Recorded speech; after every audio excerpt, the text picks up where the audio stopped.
The sun had just dipped behind the horizon, casting a soft golden hue over the pond in our backyard. It was one of those serene summer nights that felt as though the world was holding its breath, suspended in peaceful tranquility.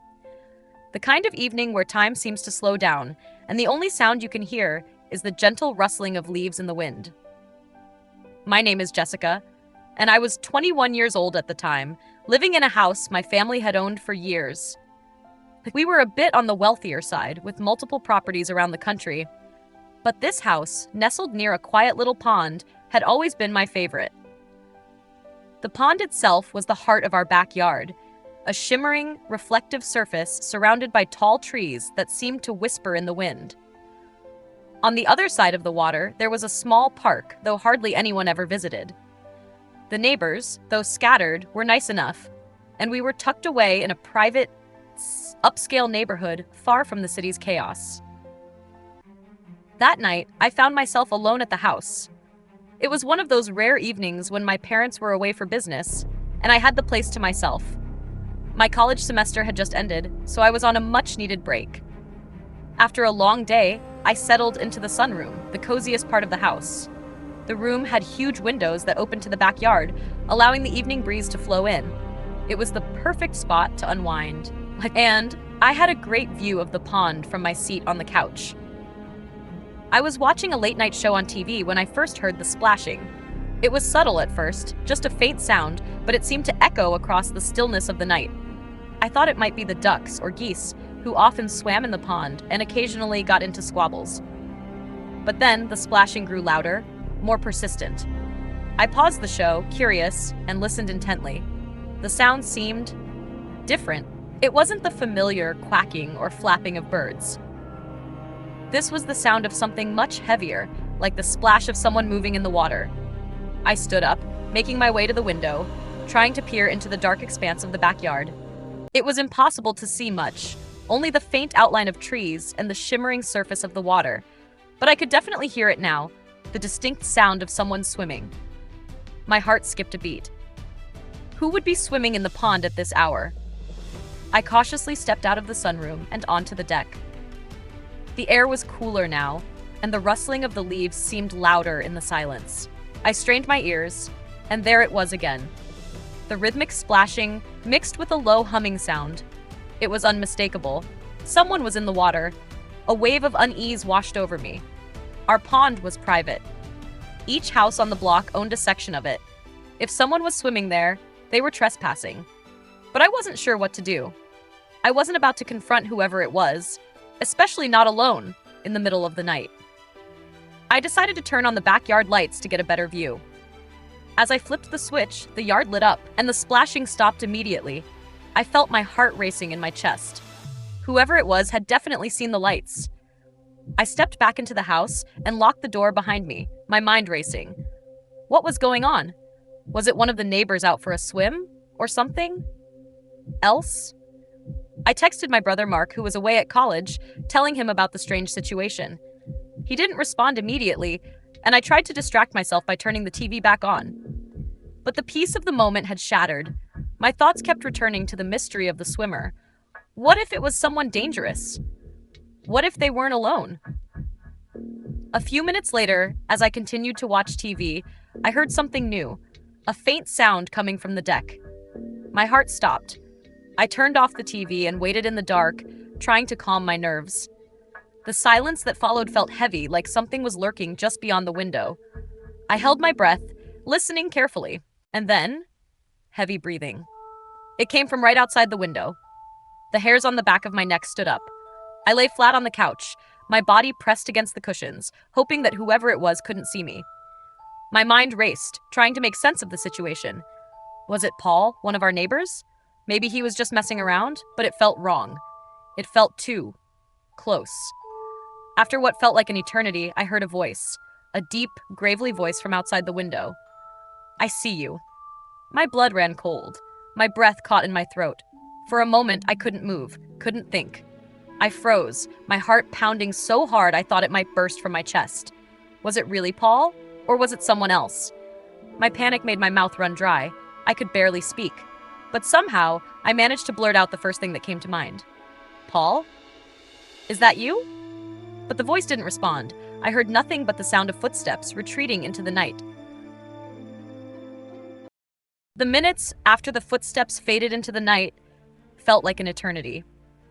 My heart was still racing as I lay flat on the couch, too terrified to move. I couldn't shake the feeling that someone was out there, watching me, lurking just beyond the shadows. The eerie silence that followed was suffocating, almost as if the entire world had held its breath, waiting for something to happen. I stayed completely still for what felt like forever, my eyes glued to the window, scanning every inch of the dark yard. My mind raced, replaying the strange encounter. Was it Paul? Could it have been a neighbor just messing with me? The thought made no sense. Why would they stand outside my window, breathing heavily without a word? No one I knew would do something like that. But the silence, the darkness, everything about it felt wrong. I finally found the courage to get up and check the locks on the doors. I moved quietly, not wanting to make a sound. I approached the front door first, my fingers trembling as I reached for the handle. It was locked. The side door was locked too, but the sense of safety it provided didn't last long. The fear was still there, gnawing at the edges of my mind. I turned off the lights in the sunroom and went to the kitchen to make sure everything else was secure. Every creak of the floorboards under my feet sounded like thunder in the silence. I could hear the soft hum of the refrigerator, but everything else was eerily quiet. I texted my brother Mark again, this time with a little more urgency. Something's not right. I think someone's out there. I'm freaked out. Mark was usually the one I would call for reassurance in situations like this. He always had a way of calming my nerves, but tonight, his silence was unbearable. I sat in the kitchen, my phone clenched in my hand, staring at the screen as if it would magically make the situation better. I needed someone to tell me everything would be okay, but the only thing I heard was the sound of my own heavy breathing. A few minutes passed, but the silence outside was still palpable. I glanced out the window again, half expecting to see the figure return, but the darkness offered nothing but the faint outline of trees swaying in the wind. No movement, no sounds, just the heavy stillness. The hours seemed to stretch on, and I tried to occupy my mind with anything other than what had just happened. But no matter how hard I tried, the image of that figure outside my window haunted me. The memory of the heavy breathing, the voice that said, "I see you," still echoed in my ears. I had never felt so vulnerable in my life. Eventually, my phone buzzed. It was a message from Mark. "Hey, I just saw your texts. What's going on? Are you okay?" I stared at the screen for a moment before typing back, my fingers moving faster than my mind could catch up. "I don't know. I'm not sure what happened, but I swear someone was out there. They were breathing heavily, and I heard them say something like, 'I see you.' I'm freaking out." I hit send and set the phone down, my hands still shaking. The next few minutes felt like an eternity, but Mark finally replied, "Call the police, Jess. Don't take any chances. You're not alone in this." His words were a reality check. I knew I should have done it sooner, but the thought of involving the police made everything feel too real. Still, Mark was right. I couldn't ignore this feeling anymore. The fear had reached a point where I knew I couldn't handle it alone. I grabbed my phone again, dialing the police number with trembling hands. My mind raced with 1,000 thoughts as I listened to the ringing in my ear. Was this really happening? Was someone actually trying to get into the house? The operator picked up, and I quickly explained the situation. "I think someone's in my backyard. I heard splashing in the pond, and then I heard someone breathing outside my window. They said, 'I see you,' and I'm scared. I'm home alone." The operator reassured me that they would send someone over right away, but I could hear the uncertainty in her voice. She asked me to stay inside and not to go outside to investigate. The sound of her voice gave me a small sense of relief, but it was quickly replaced by a deepening sense of dread. What if the police didn't get here in time? What if the person was already inside? After hanging up, I stood by the window, watching for any sign of movement in the yard. The minutes felt like hours, and I couldn't shake the feeling that I was being watched. Every time the wind rustled the leaves, I flinched. Every car passing by seemed too loud. I was hyper-aware of every sound around me, and yet, The darkness outside offered no answers. Minutes stretched into what felt like hours, and despite every effort to calm myself, my anxiety continued to build. The silence outside had become almost unbearable, like a living, breathing entity hovering just beyond the window. My mind kept replaying the words, "I see you," and the memory of that deep, unnerving voice echoed in my thoughts. I tried to convince myself that it was nothing, that it was just some prank or harmless situation, but deep down, I knew that wasn't the case. Something was wrong. I glanced out the window again, half expecting to see someone standing in the shadows, watching me. But the yard was still empty, just the faint outlines of trees swaying in the breeze. The sense of being watched persisted, and I couldn't shake the feeling that someone was lurking just out of sight. The darkness outside felt oppressive, as if it were closing in on me. I walked back to the front door, peeking through the peephole just to make sure no one was standing on the other side. The door was solid, and I felt a slight relief, but it was quickly overshadowed by the mounting fear I felt inside. I didn't know why I was so afraid. It wasn't like anything had happened yet, but the tension in the air was palpable. The weight of the silence was heavy, suffocating almost. Still feeling the need to check every corner of the house, I slowly made my way through the rooms, double-checking the locks, making sure all the windows were secure. I took a moment to stand by the kitchen window, staring out into the darkness. I couldn't see anything. Nothing but the trees and the shadow of the pond across the yard. The world outside looked still, but inside, my mind was racing. I was trapped in this strange, distorted reality where everything seemed normal on the surface, but something deep inside was telling me it wasn't. As I turned away from the window, my phone buzzed. It was Mark again. The message was simple but reassuring. "Stay calm. The police are on their way. Just hang in there. Don't open the door for anyone." I typed back quickly, "I don't know what to do. I feel like someone is still out there." I read his message again, hoping his words would offer some sense of comfort, but they didn't. The thought of waiting for the police to arrive felt like an eternity. It felt like forever before I'd get any real help. The silence was so thick, it was impossible to focus on anything else. I couldn't help but feel completely isolated, alone with my thoughts. The minutes continued to drag on as I sat in the living room, the light from the lamp casting long shadows across the walls. The wind outside picked up slightly, making the branches of the trees rustle. Every little noise seemed amplified in the silence of the night. It was as if the darkness itself had a voice, whispering secrets that only the wind could understand. I checked my phone again. The police hadn't responded, and there were no new messages from Mark. The lack of communication made everything feel worse. I needed reassurance. I needed to hear someone tell me everything was going to be okay. But all I could hear was the distant sound of the wind and the thudding of my own heart. As I sat there, I began to feel like I was going crazy. The longer I stayed in the house, the more distorted my perception became. It was like I was living in two worlds at once. The calm, quiet exterior of the house and the growing chaos in my mind. My thoughts started spiraling. What if the police never came? What if the person outside wasn't someone I knew, but a stranger? What if they had been watching me for days? Suddenly, a noise broke through my thoughts, a soft scratching sound. It came from the window. My blood ran cold, and I froze in place, holding my breath. Mr. Branch, The sound stopped for a moment, then came again, more deliberate this time. Someone was at the window. I slowly stood up, my legs weak beneath me, and approached the window as quietly as possible. My mind raced, but I tried to steady my breathing. I peered through the blinds, hoping to see nothing, hoping to find nothing. But the night outside offered no comfort. I couldn't see anyone, not clearly, but I swore I saw movement in the shadows, something shifting, something lurking just beyond the glass. For a brief moment, the world outside felt like it was closing in.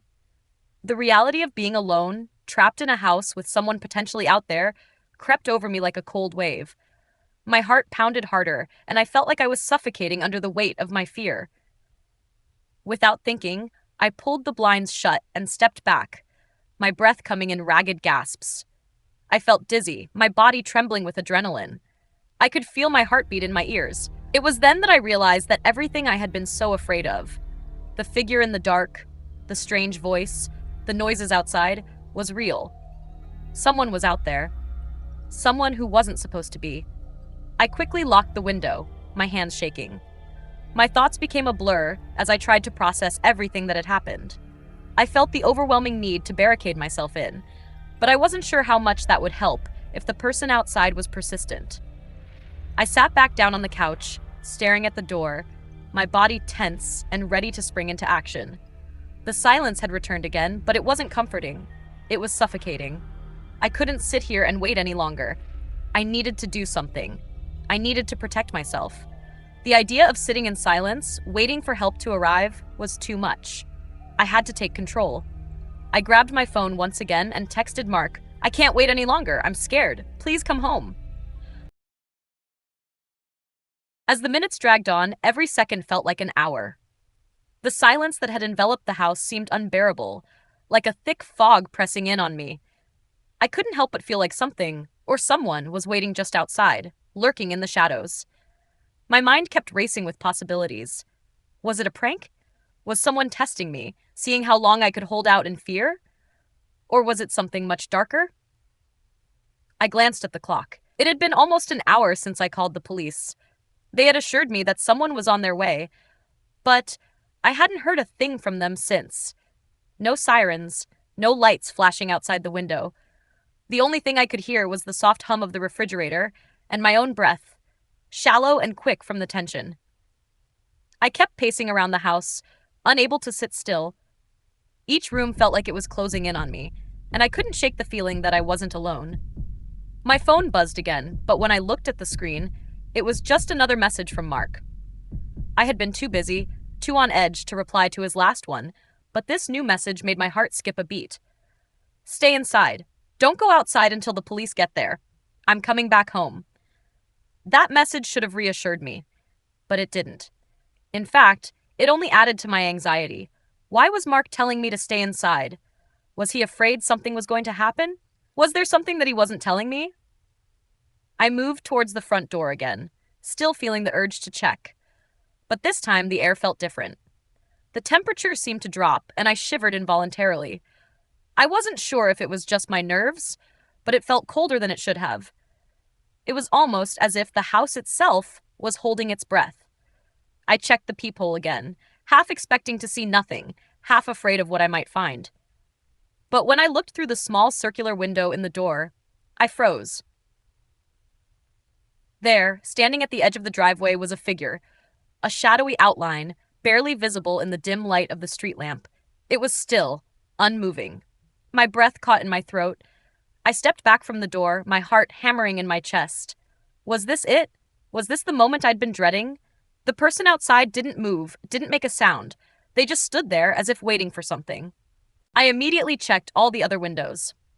The house was still dark, but I couldn't shake the feeling that the figure outside could see in, watching me, as I moved from room to room.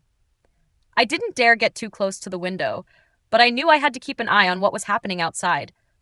I felt trapped in this cage of my own making, unable to move freely or act without fear. The next few moments were a blur of anxious glances at my phone, checking the time and listening intently for any sound. I jumped at every little creak in the house, every distant noise that seemed to echo through the silence. But the outside world remained eerily quiet. Another 10 minutes passed, and the figure outside didn't move. It was as if they were just standing there, waiting. I couldn't take it anymore. I needed to do something, anything, to break the cycle of tension that had settled over the house. My body felt heavy with fear, and I knew that I couldn't keep waiting in this state. I grabbed my phone again, my fingers shaking as I dialed the police number for the second time. As the phone rang, I glanced out the window again, but the figure was gone. Just like that. 1 minute they were standing there, and the next, there was nothing. The streetlight outside barely illuminated the empty driveway. My heart pounded in my chest as I listened to the phone ring. What was happening? Had the figure left, or was it just hiding in the shadows, waiting for me to make a move? The call finally went through, and I quickly explained the situation again. I saw someone outside my house. They were just standing there. I'm not sure if they've left or not, but I need someone to check it out. The operator on the other end assured me that the police were on their way, but I didn't feel comforted by her words. There was something unsettling about the way she spoke. She sounded rushed, distracted, as if there was something else going on that she wasn't telling me. The seconds seemed to stretch into eternity as I waited for any sign of life outside. Just as I was about to hang up, I heard it. A soft scraping sound, coming from the back of the house. My stomach dropped, and my blood ran cold. I grabbed the nearest object I could find, a heavy vase from the coffee table, and moved cautiously toward the back door. The sound grew louder, closer. It was unmistakable now. Someone was trying to get in. I didn't think. I acted. I slammed the door shut and locked it, my hands trembling as I turned the key in the lock. I pressed my back against the door, my breath coming in short gasps. The sound continued, scraping, tapping against the door as if someone was trying to force it open. I was completely alone. My mind raced, the panic starting to take hold. Was the person still out there? How close were they to getting inside? I texted Mark again, my hands shaking as I typed, "Someone's trying to get in. Please hurry." The sound of scraping against the back door was growing louder. It was unmistakable now, a deliberate, slow movement, as if someone was testing the door, trying to get in. My hands shook uncontrollably as I backed away from the door, pressing my back against the wall for support. The weight of the situation hit me all at once. I wasn't just imagining this. Someone was actively trying to break into my house. My heart pounded so loudly that I was sure it could be heard outside. I wanted to scream, to call out for help, but I couldn't make a sound. My throat felt dry, as though fear had taken away my ability to speak. Instead, I reached for my phone again. My fingers fumbled as I tried to unlock it. I had to text Mark, tell him that it was happening right now. But before I could type anything, the scraping sound stopped. I held my breath, straining to listen. For a moment, there was nothing, just the sound of my own heartbeat in my ears. Had they given up?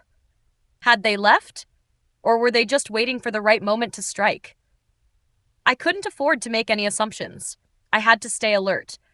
My mind raced through 100 scenarios, each more terrifying than the last. If they were still out there, what were they waiting for? I glanced around the house again. I was in the living room, and the windows were all still open, the blinds half drawn. The thought of someone being able to look in, see me standing there helplessly, made my skin crawl. I had to do something. I couldn't just sit here and wait. With shaking hands, I finally managed to send the text. "Someone's trying to get in. I'm scared. Please come home." I hit send and then waited, staring at the phone screen, praying for a response. But there was nothing. Just the cold, unfeeling silence of the room around me. I stood there for what felt like an eternity, not knowing what to do. My mind kept circling back to the scraping sound. Had it stopped? Or was it a brief pause before the next move? I tried to listen for any other sounds, but the house felt so still, so empty, that I began to question my own senses. Was I overreacting? Was I imagining things? Suddenly, the quiet was broken by another noise. A sharp knock on the front door. 3 quick raps, followed by silence. I froze. Every muscle in my body tensed. The knock came again. 3 more raps. My heart skipped a beat. It was the same rhythm as before. Whoever was out there was deliberately trying to get my attention. I could feel the cold sweat on the back of my neck. The fear was consuming me. There was no way I could just open the door and face whoever was on the other side. I had to stay hidden. I had to make sure they couldn't get in. But what if they already had? I took a deep breath, forcing myself to focus. I needed to calm down. I couldn't afford to let panic take over. The police were on their way. At least I hoped they were. But if they didn't make it in time? The knock came again, more urgent this time, as if the person on the other side had grown impatient. I stepped away from the door, holding my breath. Every muscle in my body screamed at me to run, to hide, but I couldn't. I had to face whatever was coming, whatever this was. It felt like the moment of truth had arrived. The door had been knocked on again, and the question I had been avoiding now hung in the air like a cloud waiting to burst. Who was out there, and why were they so determined to get inside? I could feel the fear rising up again, but I pushed it down. I wasn't going to let this control me. I wouldn't let them win. My eyes scanned the room, looking for anything I could use to defend myself. The vase I had grabbed earlier was still by the door. It wasn't much, but it was something. The knock came again, this time louder with more force. It was almost as if they knew I was there, waiting, just beyond the door. I backed away from the door, holding the vase tightly in my hands, and texted Mark again. It's happening right now. I'm not sure how much longer I can wait. Please hurry. My thumb hovered over the send button, but something in the back of my mind made me hesitate. A sound caught my attention. Footsteps, moving around the back of the house. The fear surged again, sharper this time, and without thinking, I ran to the kitchen, grabbing a knife from the counter. My mind was reeling as I thought about how I would defend myself if it came to that. The footsteps were growing louder, closer. I took a deep breath. I was terrified, but I wasn't going to let fear control me. Not now. Not when I needed to stay strong. The back door was still locked, but I had no idea how long it would stay that way. I couldn't afford to wait any longer. It was time to face whatever was out there. My hand was still clutching the knife, and my other hand gripped the vase tightly. I had to stay calm. I had to think clearly. The footsteps outside had stopped, but that didn't mean I was safe. It was all too quiet, too still. The type of silence that made your skin crawl. I couldn't ignore it anymore. My fear was now replaced with something stronger. Determination. I couldn't just wait and hope that someone would save me. I had to take control. I moved cautiously toward the back door, my breath shallow as I crept along the dark hallway. Every footstep seemed to echo in the silence. My heart was pounding so loudly that I thought it would give me away. I reached the door and pressed my ear against it, listening for any sound that would confirm my worst fear, that someone was on the other side, waiting to break in. Nothing. The stillness outside was unnerving, almost suffocating. I took another deep breath, trying to steady my nerves. I couldn't let fear control me now. I had to be brave. I had to make sure I was ready for whatever came next. Slowly, I reached for the door handle, my fingers trembling as I turned it. The door was locked, but that didn't stop the panic that surged through me. I glanced around the room quickly, my eyes scanning for anything else that might help me defend myself. Suddenly, there was a noise. A soft tap, barely audible, but enough to send a chill down my spine. It came from the window. Someone was outside, I was sure of it. The thought of them standing there just out of sight made my blood run cold. I couldn't see them through the blinds, but I knew they were there. My mind raced with 100 possibilities. Was it the same person from earlier, or was there someone else? I couldn't wait any longer. I had to act. I quickly backed away from the door, moving towards the kitchen, where I had seen the large knife earlier.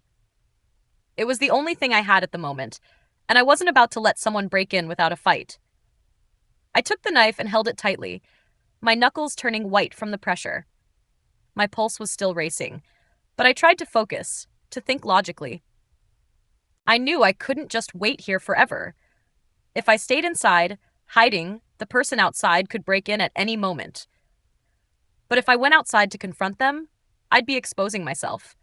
The thought of stepping out into the unknown was terrifying, but I had no other choice. I slowly crept toward the front door, where the knocking had come from earlier. The silence was almost unbearable. With every step, I felt like I was walking into the unknown, and every second that passed made me second-guess my decision. What if I was making a mistake? What if the person outside had a weapon? What if they weren't alone? But then I heard it again, a soft scrape, followed by a faint tapping sound. It was coming from the back door. Someone was trying to get in, and I knew I had to stop them. I grabbed the nearest object I could find, a small chair, and positioned myself near the back door. My eyes darted between the door and the windows, but I couldn't see anyone outside.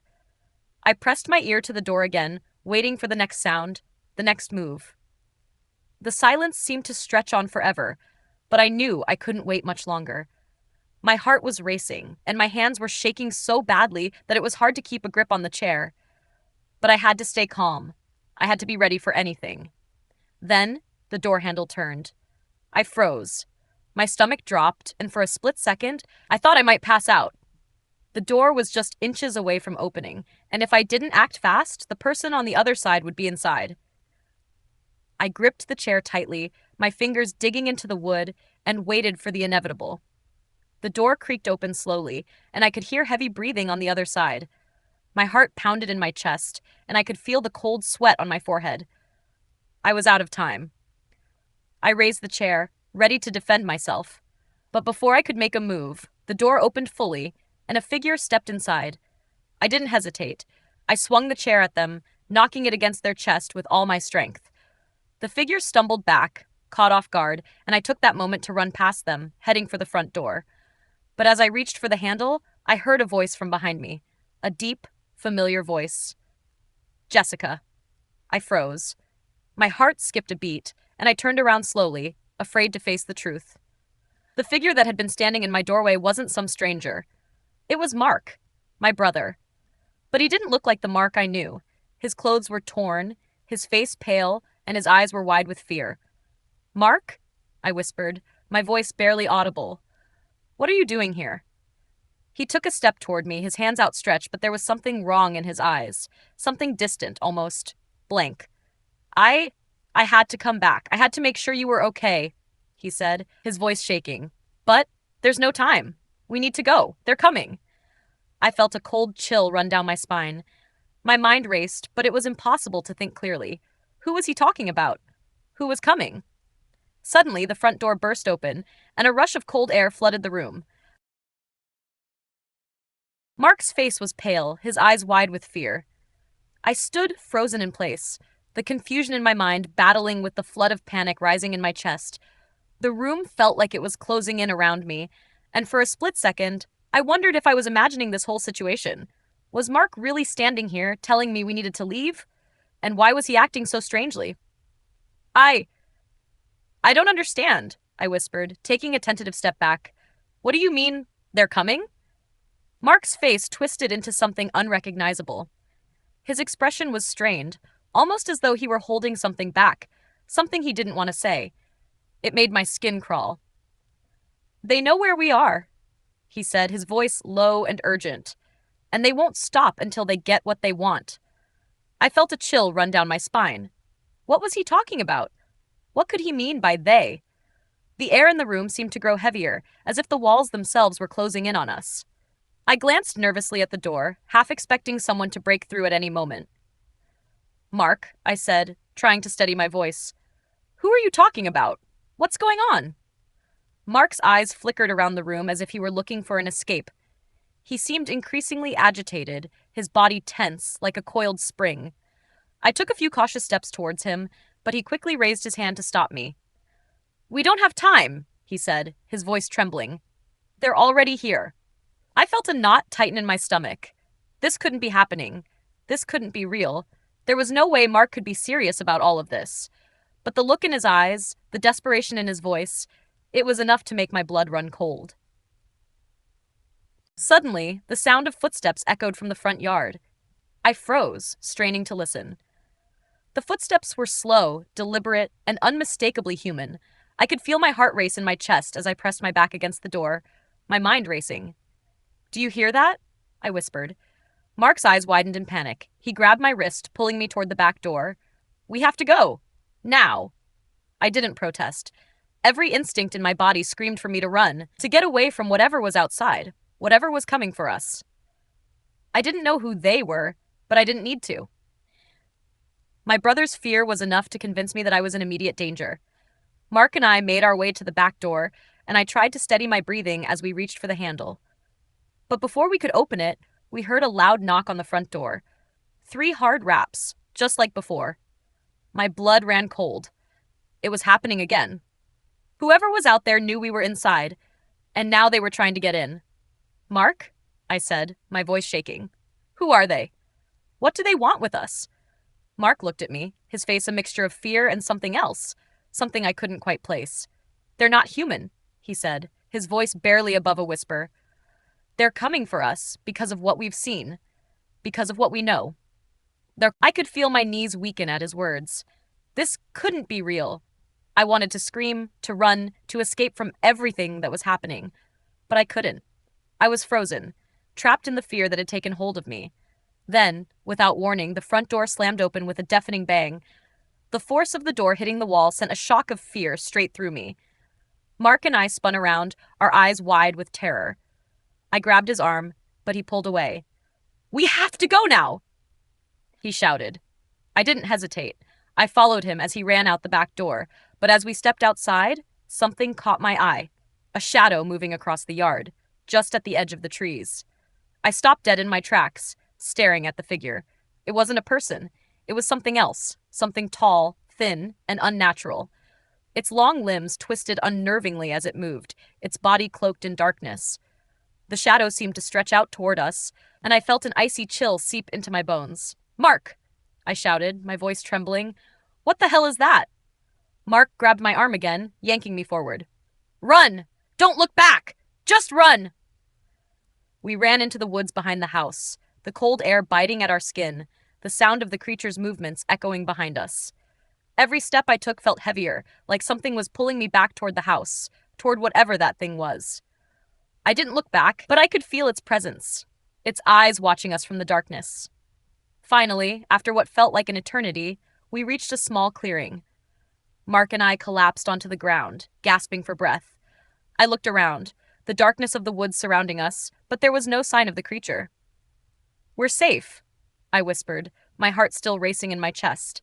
But Mark's face remained grim. He didn't seem relieved at all. He was looking at me with wide, fearful eyes, as though he had just realized something that shook him to the core. "We're not safe?" he said softly. "Not until they get what they want." Mark's words echoed in my mind as we stood in the eerie silence of the forest clearing. We were both gasping for breath, the weight of his warning sinking in. "We're not safe." It wasn't just fear in his voice. It was something much darker, something I couldn't ignore. The tension in the air was suffocating, and the stillness of the woods only seemed to amplify our growing panic. I glanced around frantically, my eyes darting from tree to tree, scanning the shadows. We had reached the clearing, but it didn't feel like we were free. The sounds of the forest had become distorted, as though the very air was thick with something unnatural. The only sound was the rapid beating of my heart, and the shallow breaths we both struggled to control. "Mark," I whispered, my voice trembling, "what do we do now?" Mark didn't respond immediately. He was scanning the area around us, his eyes alert, his posture tense. I could see the weight of his fear, the same fear I was feeling. But something was different about it now. It was more than just being hunted. It was like we were being drawn into something larger, something we couldn't control. Suddenly, there was a sound, a rustling in the trees behind us. Both of us turned at once, our eyes wide with terror. The shadows seemed to move on their own, shifting as though something was emerging from the darkness. "Stay quiet," Mark hissed, grabbing my arm and pulling me further into the clearing. "They're closer than we think." I could feel my body stiffen with fear, but I didn't argue. We needed to stay hidden, stay silent. The last thing I wanted was to attract attention. The air was thick with the smell of damp earth, and I could hear the distant sound of footsteps on the forest floor. Were they getting closer? Or was I just imagining it? We crept forward, step by step, careful not to make a sound. But the stillness was deceptive. Everything felt too quiet. The occasional rustling of the leaves in the wind only heightened the tension. Every sound seemed to reverberate in the silence. The footsteps continued, now louder and more distinct. They weren't just random. Someone, or something, was following us, and it wasn't human. I could feel the hairs on the back of my neck rise as we continued moving, trying to find shelter, or at least a way to escape. "Mark, what's going on? Who are they?" I asked, my voice barely a whisper. Mark's face was pale, his jaw clenched tight. "They're not human," he said again, more firmly this time. "They've been hunting us for a long time. We know too much." I felt the words like a blow to my chest. We knew too much? What did that even mean? But before I could ask more questions, there was another noise. This time it was louder, closer. I looked around, desperately trying to find a place to hide, but the trees were sparse, the underbrush thin. There was nowhere to go. "Mark," I said, panic rising in my chest. "We need to leave. Now." But Mark wasn't looking at me anymore. His eyes were focused on something behind me. Something moving in the shadows, too quick for me to catch. My breath caught in my throat as I turned around, my heart pounding in my chest. There at the edge of the trees, a figure emerged. It was tall, unnaturally tall, and its movements were jerky, almost mechanical. It was covered in shadow, its form shifting like a mirage. The thing was no longer hiding. It was here. Mark grabbed my arm and pulled me back, his grip tight and urgent. "We have to run," he hissed. "Now!"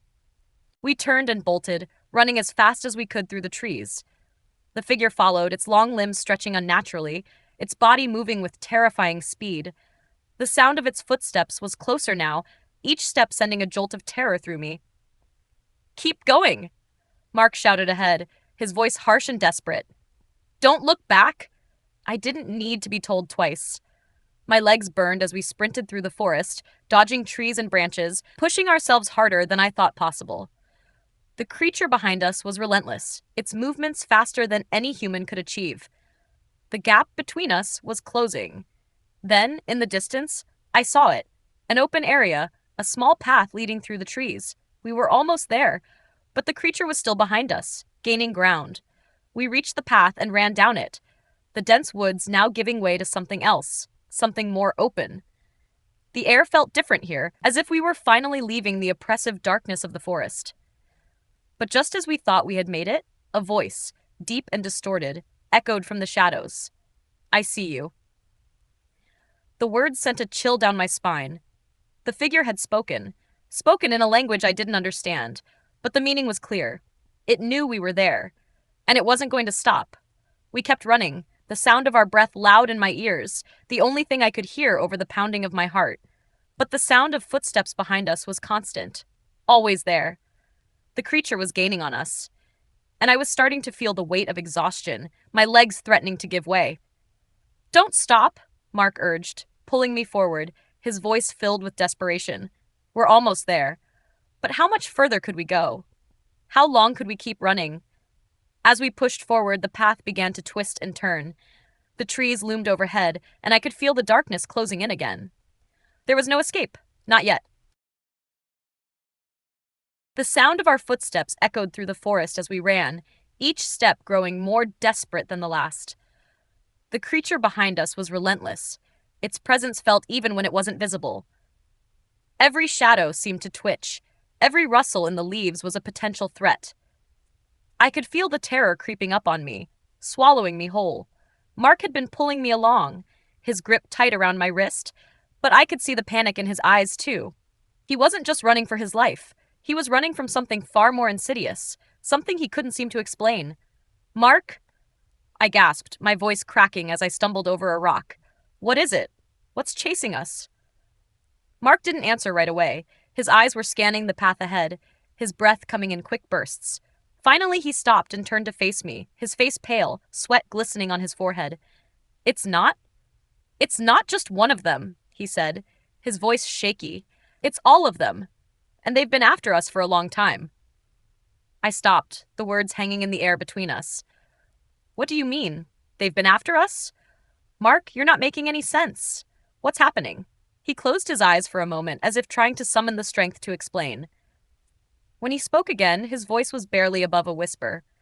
"They're not human. They never were. They're something older, something we shouldn't have seen. They've been watching us, manipulating us, pulling us into this game, and now they want us dead." The words hit me like a slap in the face. I took a step back, my mind spinning with confusion. "How do you know this? Why didn't you tell me?" Mark's face twisted with guilt. "I couldn't. I didn't know how, and I thought I could keep you safe. But now," he trailed off, his voice faltering. "Now what, Mark?" I demanded, my patience wearing thin. "Tell me!" "Now they've found us," he said, the weight of his words sinking in, "and they won't stop until we're gone." Before I could process what he said, the air around us seemed to change. It was as if the very woods were closing in on us, the darkness shifting in a way that wasn't natural. The hairs on the back of my neck stood up, and I felt the suffocating pressure of something unseen watching us. Then, out of the corner of my eye, I saw movement. At first, it was just a flicker in the shadows, a subtle shift in the trees, but then it became more distinct. A figure, moving impossibly fast through the trees, almost gliding across the forest floor. "Mark!" I whispered urgently, grabbing his arm. "Do you see that?" He nodded grimly. It's them, he said. It's them coming for us. I felt my breath catch in my throat. I knew we were running out of time. I had to make a decision, and I had to make it fast. Could we outrun them? Could we find a way to stop them? Or was this it? Was this the end of our story? I grabbed Mark's hand and pulled him along, urging him to run faster, my legs aching as we pushed forward. The creature, or whatever it was getting closer. The rustling of leaves louder, the sound of footsteps crunching against the forest floor more distinct. We reached a small stream that ran through the forest, and I skidded to a stop at the edge, looking back. The figure was closer now, its pale form a ghostly silhouette against the moonlight. It was tall, impossibly thin, and it moved with an unnatural speed, its limbs bending in strange, twisted ways. "No! We can't stop here!" I shouted, panic rising in my chest. Mark didn't answer. His eyes were wide, staring at the creature, his mouth moving as if he were trying to say something, but no words came out. We had no choice now. We couldn't outrun it, but we couldn't just give up either. As the creature drew nearer, something in me snapped. I wasn't going to die here, not like this. I wasn't going to let it take us. I turned to Mark, my voice hard with determination. "Mark, we have to fight. Do you have anything? A weapon?" Mark shook his head, his face pale and shaking. I don't know what to do." I looked around frantically, and my eyes landed on a large rock by the stream. It wasn't much, but it was all I had. I grabbed it, feeling its weight in my hands. It wasn't a weapon, but it was something. "I'll distract it," I said, my voice trembling but firm. "You get ready to run. We'll make a break for it." Mark looked at me with fear in his eyes, but he nodded. "I'll follow your lead. Just be careful." With the rock in my hand, I stepped forward, taking a deep breath. The creature was almost upon us now, its eyes glowing in the darkness. I could hear its breath, slow and measured, as if it were savoring the moment. "Come on!" I shouted, throwing the rock toward the creature. It struck the ground with a loud thud, but the creature didn't flinch. Instead, it stopped dead in its tracks, its glowing eyes locked onto mine.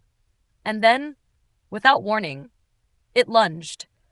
I barely had time to react, but the creature stopped just inches from me, its body jerking backward with a sudden, inhuman screech. It was as if some invisible force had stopped it in its tracks.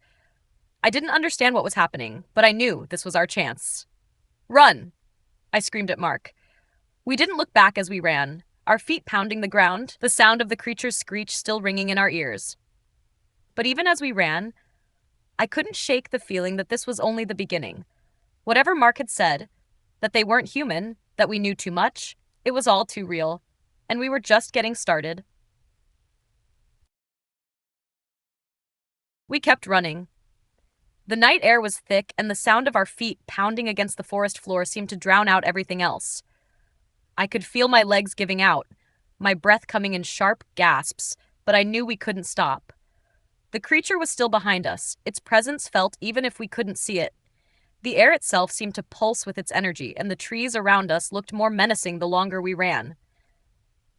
"Mark, we can't outrun it," I gasped, my voice trembling with fear.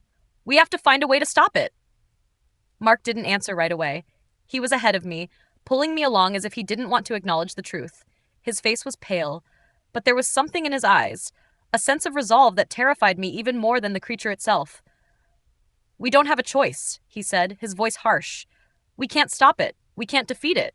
But we can survive." He pulled me forward, his grip tight on my wrist. "Survive? How?" I asked, confusion mixing with my fear. "There's a place," he said, his voice faltering. "A place where they can't follow. We just have to get there." A wave of hope mixed with skepticism washed over me. A place where they couldn't follow? How could such a place even exist? But the desperation in Mark's voice made me cling to that hope. We had to make it. We didn't have any other option. "Where is this place?" I asked urgently, trying to keep up with his long strides. "Not far," Mark said, glancing over his shoulder, his eyes scanning the shadows. "Keep running. Don't look back." The sound of the creature's footsteps had become a constant presence, but it wasn't gaining on us. It was there, always just behind us, but never quite close enough. I could feel its malevolent gaze, even if I didn't dare to turn around and look at it. We stumbled forward, the trees thinning as we neared the edge of the forest. The cold night air hit me like a wall, and I saw the faintest light ahead, a distant glimmer that could have been the moon, or perhaps something else. It's close, Mark said, his breath shallow. Keep going. I pushed myself harder, my body screaming in protest, but I couldn't stop. We were so close. The light ahead was growing brighter, and the sound of the creature's footsteps had faded just enough to make me believe we might actually make it. We might escape. But then, just as we thought we were free, a loud, guttural roar erupted from the trees behind us. My heart stopped. I couldn't tell if it was closer than before, but it sounded like it was right on top of us. The roar was deafening, and for a moment, I thought I would go deaf from the sheer force of it. "Mark!" I screamed, but he was already ahead of me. His eyes were wide with panic, but there was something else in them now. Fear, but also determination. We were almost there. We reached the edge of the forest, where the trees parted to reveal a small, open field. It wasn't much, a patch of grass bathed in moonlight, but it felt like the entire world had opened up before us. There was a strange calmness here, as though we had stepped out of the nightmare and into something safer, something that might hold the key to our survival.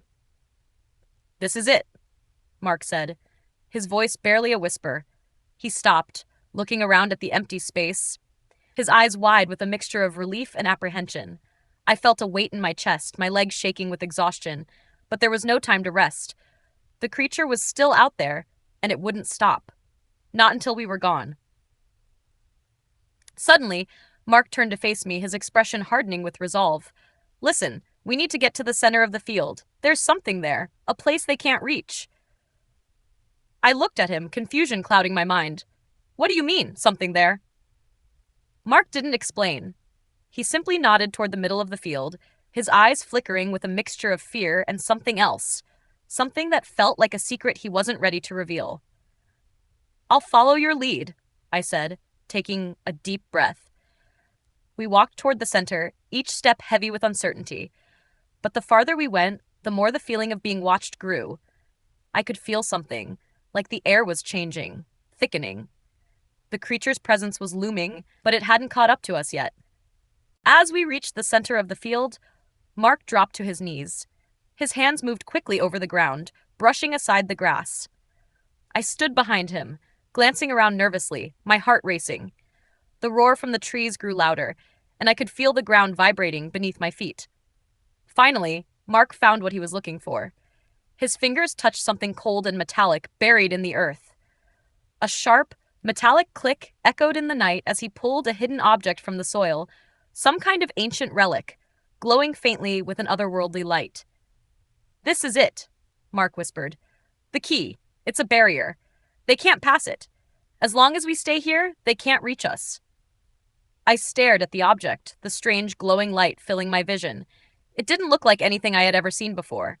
It was a symbol, a rune almost, but so old and worn that I could barely make it out. "What is it?" I asked, my voice trembling. "It's a relic of their kind," Mark said. "They've been using these to control us, to control everything. This one is the last of its kind, and now it's the only thing keeping us alive." The roar from the forest stopped. The oppressive air began to lighten. The creature had reached the edge of the field and then paused. It couldn't cross. Mark and I sat in the center of the field, both of us catching our breath. The creature had stopped just short of the barrier, its eyes fixed on us from a distance. It was still watching, waiting. But it couldn't come any closer. Throughout this intense journey, Jessica and Mark found themselves trapped in a terrifying and mysterious struggle for survival. As the darkness of the forest closed in around them, they discovered a deeper truth. They weren't just being chased by a creature, but by forces far more powerful and sinister. Their quest for safety led them to an ancient relic, an artifact of immense power that could protect them, but not without great sacrifice and danger. The story is a relentless battle between hope and fear, a reminder that sometimes survival means embracing the unknown and relying on each other in the face of impossible odds. The key lesson from Jessica and Mark's harrowing ordeal is the importance of resilience in the face of adversity. When we face seemingly insurmountable challenges in our lives, we often feel trapped and desperate, just like Jessica and Mark. But like them, it's in those moments of crisis that we often discover hidden strengths and unexpected solutions. Whether it's trusting our instincts, seeking help from others, or simply pushing forward when all seems lost, these moments shape who we become. We must embrace our fears and use them as a catalyst for growth, knowing that, even when we feel powerless, there's always a chance to fight back and emerge stronger. If you've enjoyed this journey with Jessica and Mark, don't forget to hit the subscribe button and join our community. Your support will help us create even more exciting and thought-provoking content. Stay tuned for the next chapter in our storytelling adventure. Your encouragement keeps us going strong.